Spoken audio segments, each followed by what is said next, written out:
సంవత్సరాల తరబడి ఎన్ని మందులు వాడినా మీ మోకాల నొప్పులు తగ్గట్లేదా? ప్రాణ పెయిన్ క్లినిక్ లో అత్యాధునిక చికిత్స. నమస్తే, వెల్కమ్ టు సుమన్ టీవీ. ఈరోజు మనతో డాక్టర్ డివివివి వాణి గారు ఉన్నారు, ఎంఎస్ఎంఈ ఆల్ ఇండియా ప్రెసిడెంట్. తనతో సబ్సిడీ గురించి, సబ్సిడీ ఎంతవరకు ఇంపార్టెంట్ అండ్ అది ఎంతవరకు యూస్ఫుల్ అనేది చర్చించుకోబోతున్నాం. నమస్తే మ్యామ్. నమస్తే అమ్మా. మేడం, చైనా ఎక్కడ చూసినా కూడా అంటే గార్మెంట్ ఇండస్ట్రీ కానివ్వండి, ఇంకా రకరకాలుగా మిషనరీస్ కానివ్వండి, సో వీళ్ళే మొత్తం ప్రపంచంలో హోల్డ్ చేయబోతున్నారు అన్న సంకేతం అయితే మనకు కనిపిస్తుంది. సో మనము యాజ్ ఎ ఇండియన్స్గా చైనాని చూసి ఏం నేర్చుకోవాలి అండ్ తర్వాత వచ్చేసి ఎంతవరకు మనం వాళ్ళతో పోటీ పడగలము అండ్ జస్ట్ వాళ్ళకన్నా మించి వెళ్తామా, ఇలానే ఉండిపోతామా? లేదు మా చైనా ఏంటంటే చైనాలో యూనిట్స్ అయ్యి వచ్చంటే గవర్నమెంట్ సపోర్టింగ్ ఉంది. ఇది వరకు మనము దాంట్లో కూడా చాలాసార్లు మీతోటి ఇంటర్వ్యూ ఇచ్చినప్పుడు నేను మాట్లాడాను. ఎప్పుడైతే మహిళకి గవర్నమెంట్ ఫస్ట్ తల్లిదండ్రులదో భర్తదో అన్నదో అంటే ఫ్యామిలీ మెంబర్లు ఎవరిది ఉంటే వాళ్ళు అందరికీ తల్లిదండ్రులు అందరికీ భర్త అంటే మ్యారేజ్ కాకుండా తండ్రి దగ్గర ఉంటారు, కొందరికి తల్లిదండ్రులు లేని వాళ్ళకి అన్న దగ్గర ఉంటారు. అట్లా కరెక్ట్. ఫస్ట్ వాళ్ళ సపోర్టింగ్ కావాలి. మహిళ ఒక యూనిట్ పెట్టాలంటే ఫ్యామిలీ సపోర్ట్. తర్వాత మాది ప్రెసిడెంట్ మహిళ, ఎందుకంటే ట్రైనింగ్స్ వాళ్ళకి, ట్రైనింగ్స్ బిజినెస్ ఎట్లా పెట్టాలి, మార్కెటింగ్, అది గవర్నమెంట్ మెయిన్ సపోర్టింగ్ కావాలి. ఓకే. ఎందుకంటే గవర్నమెంట్ ఎప్పుడైతే ప్లేస్ ఇస్తుందో, చైనాలో కరెంట్ ఫ్రీ ఇచ్చారు, మన దగ్గర ఎక్కడ ఇచ్చారు? మన దగ్గర కనీసం ఒక ఎస్ఎస్ఐ యూనిట్స్ టైం ఇమ్మన్నా ఇవ్వటం లేదు. స్టేట్ డివైడ్ అయినప్పుడు టైమ్స్ అడిగాము చాలా మందికి. అట్లాగే ఎన్పిఏ అకౌంట్స్కి అసలు తీసేయండి అని చెప్పి రాస్తే ఇప్పుడు ఏంటి కొంచెము ఎన్పిఏ అకౌంట్స్కి కొంచెం అమౌంట్ అంటే ఎప్పటి నుంచి అది after 5 years SSI units, MSME units. SSI అయినా అప్పుడు పురాణంలో ఎస్ఎస్ఐ ఉండేది, ఇప్పుడు దానికి ఎంఎస్ఎంఈకి ఎస్ఎస్ఐకి ఇది ఉండేది అనమాట లింక్. ఇప్పుడు టోటల్ ఎంఎస్ఎంఈ చేసేసారు. అయితే వాళ్ళకి ఇప్పుడు ఎంఎస్ఎంఈ యూనిట్స్లోని ఎంఎస్ఎంఈ వాళ్ళకి 5 years అయి ఉండి 5 years తర్వాత అయితే వాళ్ళకి కొంచెము తగ్గిస్తున్నారు. అది రాసి గవర్నమెంట్కి అన్ని చేస్తే జీవో రిలీజ్ చేశారనమాట. అది కరెంట్లో కొంచెం బాగుంది, కరెంట్లో తగ్గించడం. కాకపోతే ఏంటంటే వీళ్ళు మనకి అన్ని చేస్తామని వాగ్దానాలు ఇస్తున్నారు, కానీ అది అమల్లోకి తేవటం లేదు. ఎప్పుడు కూడా పెద్ద పెద్ద బడాబాబులు చూడడం, లేదంటే వాళ్ళు అక్కడ వచ్చి ఇక్కడ 1000 కోట్లు పెట్టి యూనిట్ కట్టాడు, లేదంటే ఇక్కడ 1000 ఎకరాలు తీసుకొని జపాన్ వాళ్ళు వచ్చారు, జర్మనీ వాళ్ళు వచ్చారు, చైనా వాళ్ళు వచ్చారంటారు. కానీ మన వాళ్ళ దగ్గర సత్తా ఉంది. నిజంగా కృషి, మనకి కష్టం, మన వాళ్ళు ఎందుకు యుఎస్ వెళ్ళి పనిచేస్తున్నారు? మన కష్టం మనది, సంపాదన వాళ్ళది. అదే మనం ఇక్కడ కానీ స్టార్ట్ చేస్తుంటే, అందుకే నేను చెప్పాను, నాకు అక్కడ వాళ్ళు ఇది ఇచ్చేస్తా అన్నారు, సబ్సిడీ ఇస్తా అన్నారు, యూనిట్స్ పెట్టమన్నారు. అట్లాగే మనం అనుకుంటున్నాం ఇక్కడ అయ్యో రోడ్డు మీద అడుక్కునే వాళ్ళు ఉన్నారు అట్లా అని. వాళ్ళ కంట్రీస్లో కూడా చాలా మంది ఉన్నారట, పెద్ద హిల్స్ మీద ఉంటారు. నన్ను తీసుకెళ్ళి చూపించారు. నేను అప్పుడు ఇన్ని బట్టలు కూడా తీసుకెళ్ళినవన్నీ ఇచ్చేసా. నేను 3 డ్రెస్సులతో వచ్చాయి లాస్ట్కి. నేను చాలా తీసుకెళ్ళాను. అది ఎగ్జిబిషన్ లో కూడా అమ్మడానికి ఇచ్చా, గాడ్ ప్రామిస్ గా.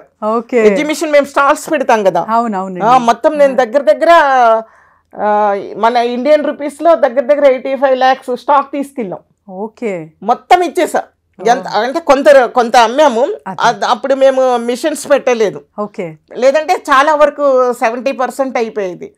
ఒక 25% వరకు బాగానే సేల్ చేసాము మన తానా దీంట్లో ప్రోగ్రామ్స్ లో.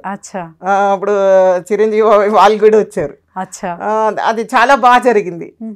అయితే తర్వాత ఏమైందంటే అది వాళ్ళు అడిగారు అనమాట, తీసుకెళ్ళి చూపిస్తారు. నాకు చాలా జాలి అనిపించింది. ఫస్ట్ టైం నేను అట్లా స్ట్రన్ అయిపోయాను. ఇప్పుడు 2013లో తీసుకెళ్ళి చూపిస్తున్నారు హిల్స్ మీద, కొంచెం చిన్న బట్టలతోటి, అందులో వెదరు చూసి నాకు బాధ అనిపించి బ్యాగులతో సహా అన్ని చాలా అంతా మ్యానుఫ్యాక్చరింగ్ ఉందే కదా, మాకు యూనిట్స్ ఉన్నాయి కదా గవర్నమెంట్ బ్యాగ్స్ అది ఇచ్చేయండి అని చెప్పి నాకు ఎందుకో రిటర్న్ అని చెప్పేసి ఎవరికెవరు కావాలో ఇచ్చేయండి అంకుల్ అని చెప్పి పంచించేసా.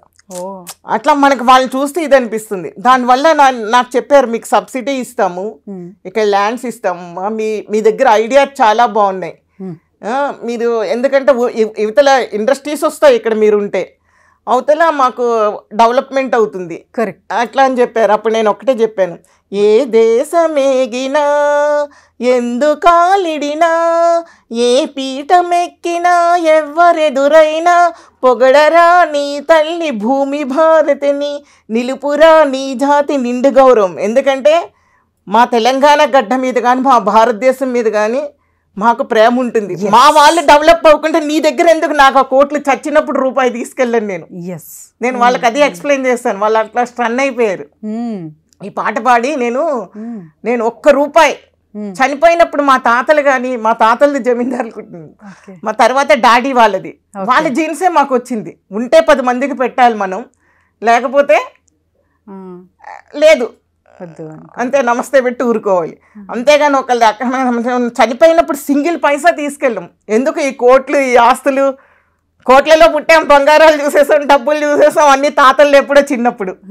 అంటే కష్టాలు సుఖాలు వస్తుంటాయి, మధ్యలో వచ్చినాయి, కరెక్ట్, ఆగుతుంటాయి, మన యూనిట్లు కూడా ఆగుతుంటాయి, అవన్నీ మనం చూస్తూనే ఉంటాం.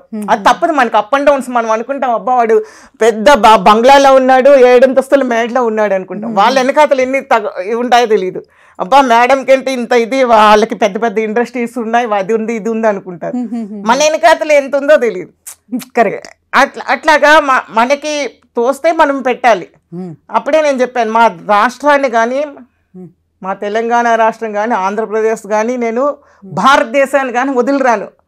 నేను అన్నీ చూసేసా చిన్నప్పుడు. నాకు పెద్ద దేని మీద కూడా వ్యామోహం లేదు. నాదే ఏదైనా ఉంటే ఇచ్చేస్తాను. నేనే కాదు, నా అక్క చెల్లి, మేము 5 అక్క చెల్లిని ఒక తమ్ముడు. మా తమ్ముడు అయితే ఒకసారి ఎవరు అది అన్నవరం వెళ్ళి వస్తుంటే స్టేషన్లో బట్టలు బాగా కొట్టుకున్నారు, తీసే ఇచ్చేసాడు. ఒంటి మీద ఏమి ఎట్లా వచ్చాడు అంటే పాపం ఏడుస్తున్నాడు, వాడు పర్సు డబ్బులు ఇచ్చేసా అన్నాడు. చెప్తున్నా తాతల నుంచి మనకి మన మీద గొప్ప కోసం చేసేది కాదు, గొప్ప అది జీన్స్ అంతే, తాతల నుంచి వచ్చేది మనం అది పోదు. కరెక్ట్, నేను అందుకు చెప్పాను అనమాట, నేను అక్కడ డెవలప్ చేస్తాను నా కంఠంలో ప్రాణం ఉన్నంత వరకు. నాకు ధైర్య సాహస లక్ష్మణ్ మా తాతలు కానీ తండ్రి కానీ చెప్పేశారు. ఆ ధైర్యంతో నేను ప్రధానమంత్రి గారితో మాట్లాడతా, అందరు మినిస్టర్లతో మాట్లాడతా, సీఎం గారితో మాట్లాడతా. నాకేం లేదు, ప్రతి స్టేట్లో సీఎం దగ్గరికి వెళ్తా, గవర్నర్ గారి దగ్గరికి వెళ్తా, అందరి దగ్గర మాట్లాడతా. ఎక్కడ ఏ సెక్షన్ ఏ మహిళకి ఇది వెళ్తా నేను. ఒక్క ఎంఎస్ఎంఈ అనే కాదు, వేరేది ఏదైనా అధర్మంగా వెళ్ళినా సరే నేను వెళ్తాను. అంత ధైర్యం ఉంది నాకు. ఎందుకంటే అంత ఇది ఉంది. నేను మన రాష్ట్రాన్ని కానీ, మా తెలంగాణ కానీ, ఆంధ్ర, మా 2 రాష్ట్రాలు భారతదేశం దాటి రాను.